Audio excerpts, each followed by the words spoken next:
Assalamu alaikum. Let's cook. 3 different stories, 3 young black professionals who were all executed. No clues, no suspects, no arrests. Now, one thing that all 3 of these people have in common is they all have some connection to some government entity. You got to listen to the stories, okay? Now, this first one right here, I don't have a whole lot of information, but it's about a young black brother by the name of Joshua Reed. And this story right here didn't get a lot of media coverage at all, okay? Now, Joshua Reed was 33 years of age. Very talented. He was a talented product designer. He worked with companies called Reeboks, Coca-Cola, GM, Wong Fong Engineering. He was doing all kinds of stuff, automotive design internships. He was on his way doing real big things. You know what I'm saying? GM, he worked with GM, 33 years of age. Now, on October 31st of 2018, Joshua Reed traveled to San Antonio to interview with a U.S. Army recruiter. Now, here's the thing. I don't know if Joshua Reed is from San Antonio or if he went there from another location in Texas to have this meeting there. I'm not 100% sure on that. The little information that's out there is he's in San Antonio and he's staying at the Hilton Hotel. He's staying there because he's going to have an interview with a U.S. Army recruiter. You know, he had some dealings with the Army or whatever, maybe for a contract position. I'm not sure. But I know he wasn't, joining the Army to wear a helmet and get a gun or nothing like that, But he was supposed to meet with a U.S. Army recruiter. So just figure somebody from his background. Maybe it was a contract position. I'm not sure. Now, this U.S. Army recruiter sent him to the Hilton Hotel. So he was staying at the Hilton Hotel in San Antonio, and he was found deceased in a bathtub, face wrapped in a towel, nose and ears plugged. Police immediately ruled it as the S word. Okay, it's just that stupid, people. That's what happened to him. This is a young black professional doing big things, on his way to doing big things with his talents. He goes to meet an Army recruiter. The Army recruiter sent him to stay at the Hilton Hotel. He's found in a bathtub, face wrapped in a towel, nose and ears plugged. Police said, okay, S. They didn't communicate much with his family. They kept it moving. And I'd like to know more about this story. Like, who was this recruiter that he was meeting? Was the recruiter shocked when this happened, Or if there was even a recruiter, was this a whole, finesse just to get him in there and do something else to him? I don't know. But who would believe that this young black man would do this to himself? I mean, seriously, does he plug his own nose and ears, wrap himself up in a towel? Like, come on. These things are going on. And who's to say he was even meeting with somebody from the Army? It could have been somebody, playing a finesse on him to get organs. I don't know. You know what I mean? Who knows? I know there's more to this story. It's more information that's out there. This brother does have a sister. She probably has more information, but, when she wants to get more into it, I guess she would. Condolences to his family. But I don't know how. I like to know how they even got him. Like, what was the correspondence to even get him there? Who knows who that person was that said, I'm an Army recruiter, meet here? Could have been one for real, though. Who knows? Condolences to the family of Joshua Reed.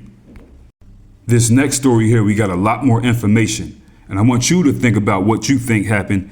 Get in the comments. Let us know, because your opinion is just as valid as anybody else's, because you're probably better than the detectives who were on this case, who have arrested nobody for this, okay? It's about a young woman by the name of Kenneka Powell, young black woman, okay? She was born in 1980. She grew up in Prince George's County, Maryland. People, that's the DMV, the DC, Maryland, Northern Virginia area. She graduated from Largo High School. She enlisted in the Army in the year 2000. She served in Korea. She left the military in 2004. After that, she landed a top secret clearance contractor position at Johns Hopkins University Applied Physics Laboratory, which is located in Laurel, Maryland. Okay? This is all Prince George's County. DMV. Now she has this job. Now this job is 20 minutes from her apartment. She lived at a place called Deerfield Run Apartments. She lived by herself. Her job was to handle classified information. She would travel. She would handle all kinds of different documents. Kenneka was killed on August 28th, 2008. But there were some things that you got to hear about that happened. Some important clues and details, some weird things that were going on that led up to the day of her death. Okay? Now, Kenneka was preparing to go to this weekend trip to this thing called Atlanta Pride with a friend. Okay? So she's making plans to go to this spot. She met some new girl or whatever, and they're going to go to this Atlanta Pride thing. And they're going to drive to Atlanta Pride, about an 11-hour drive. Now this person, this new girlfriend that Kenneka is taking this trip with to Atlanta Pride, don't know who she is. As far as I know, nobody knows who she is. I don't see her name anywhere. But Kenneka had been hanging out with this new group of people, and this new girlfriend is part of that little crew or whatever that she's been hanging out with. Not saying that they were into some wild illegal stuff, I don't know, but you know, they're doing their 1-2, whatever they into, you know what I'm saying? They're going to Atlanta Pride, so you know what they're kind of into. Now, here's what you got to know. On Friday, August 22nd, Kenneka attended a night out with some of her friends, okay? Now, Kenneka has an old friend, an old school friend, like a day one friend named Ayana, okay? So Kenneka went to a gathering to celebrate Ayana's birthday with some other friends. Now, Ayana, again, is an old school friend. She's not this new friend that Kenneka is driving to Atlanta Pride with, okay? But they're hanging out. It's Ayana's birthday. They go to celebrate on Friday, August 22nd. On Saturday, August 23rd, somebody knocked on Kenneka's door, okay? They knocked on her door claiming to be an FBI agent asking for her. So this man is knocking on her door, claiming to be an FBI agent. It's about 7 at night, you know, still light outside, summertime, hot, you know. He's looking for her by name. He asked for her. She looks through the peephole like, you know, who are you? You know, he shows her a badge, but no ID. He says, FBI, looking for Kenneka, you know what I'm saying? Her full name. Now, she said that this was a man, a black man. He was dressed in a black hat. He had black glasses on and a black North Face on. Again, people, this is August in the DMV area. He's got a North Face on in like 80-degree weather, which is weird. The guy at the door didn't have proper ID. He didn't have a warrant. He didn't have enough information. Kenneka did not open the door, so the dude left. Now, 2 days later, on Monday, August 25th, Kenneka sent an email to her network of people, okay? And this email read, I just wanted to share with you the most scariest thing that happened to me this weekend. Saturday evening around 7 p.m., a man was knocking at my door. All of you know I live alone. I asked who it was and he didn't answer. So once I got close to the door and looked out the peephole, I saw a male figure that was not familiar to me at all. I asked who he was and all he stated was that he was from the FBI and he was looking for Kenneka Powell. It freaked me out completely because the man knew my name. He held a shield up but no picture ID and he never gave his name. He told me he was looking for me in regards to an investigation. I told him that I had no idea as to what he was talking about and that he would never need to show me documentation as well as a warrant of some sort. So he left and I looked out of my bedroom window and I saw him walking. I also heard a voice tell him to walk in the opposite direction. The whole situation was scary and seemed so false. So because of this incident, not only did I get no sleep for the rest of the weekend, I'm trying to get an alarm system installed in my apartment. I had one in my old apartment, but I just hadn't had it transferred over to my new one. As far as everything that happened with this guy, I did call the FBI. They told me that it was more than likely bogus because they never came to your door by themselves and they always leave a card of some sort so that you can contact them. I called the local police as well to give them a description just in case someone is out there trying to rape or harm single women. Pass this on, ladies. This is not a fake forward. This happened to me, Kenneka, who knows who these guys are and what they are doing and what areas other than mine. She signs her name or signs off Kenneka T. Powell. After this happened, and after Kenneka notified her peoples, her mother and her best friend Ayana did say, hey, you could come stay with me until this thing blows over. Kenneka is like, nah, I don't want to do that. I'm going to stay here. She figured I'm going to do some things to protect myself. This guy is not just going to chase me out of my own place. Now let's fast forward to Wednesday, August 27th. There's a guy at the door now knocking, and this is a FedEx driver. He said that he had a package and he needs Kenneka to sign for it. So he says, I'm gonna go get the package and I'm gonna bring it back so that you can sign for it. But this FedEx guy never came back with the package. Now, the next day, Thursday, August 28th, Kenneka gets another knock at the door.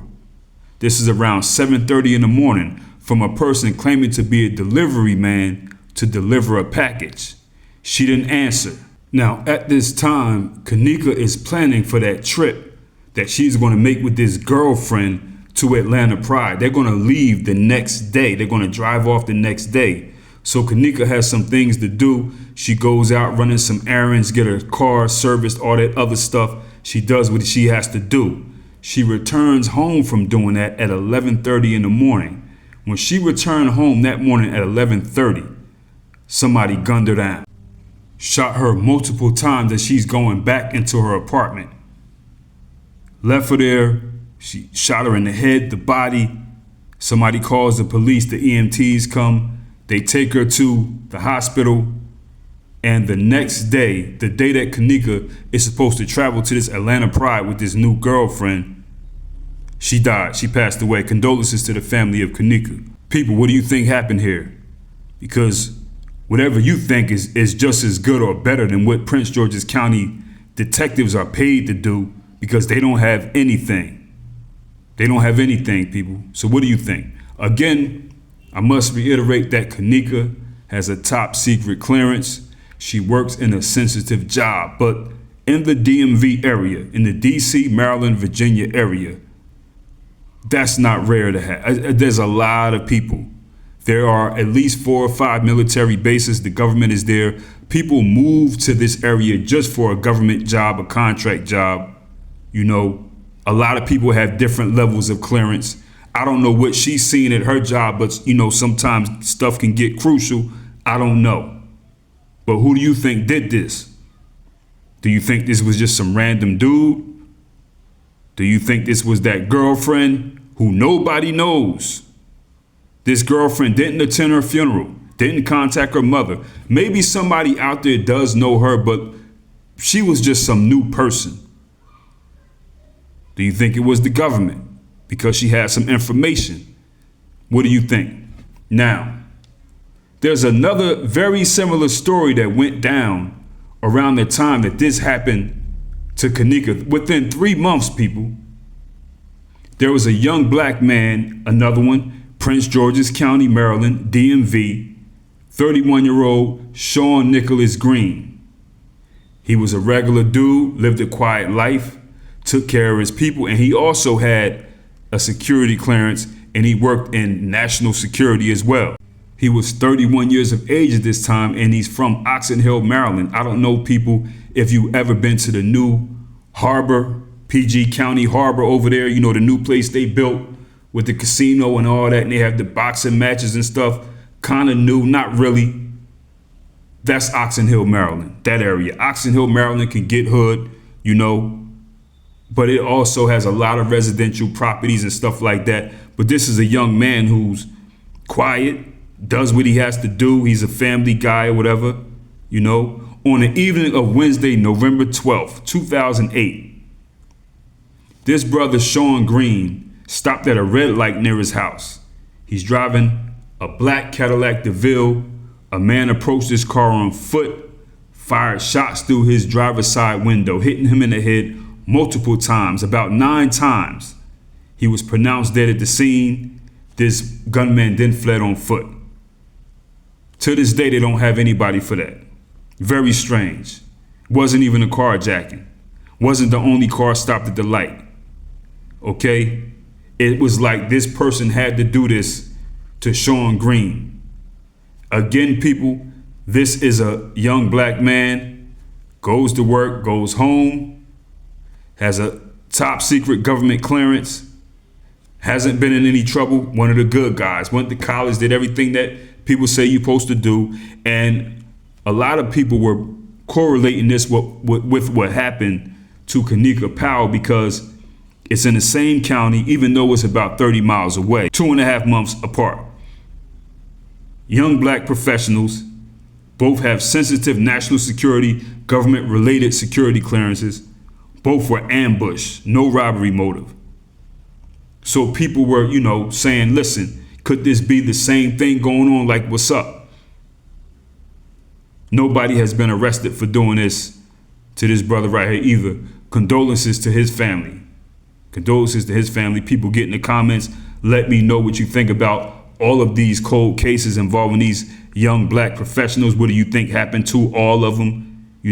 Light them comments up, respond with each one so people can read them and see what you all think about it, because there are people in comments who have more information, and sometimes, boom, some people could write some things and it helps click in people's heads. You never know, But these are all unsolved. Joshua Reed, Kenneka Powell, Shawn Green, all of them. But get in the comments. People, also link in the description to my masterpiece, The N-Word Is No Secret in the Service. Also link to the email list. Go ahead and holler at that so that you know what the content is, just in case YouTube start YouTubing. Easy.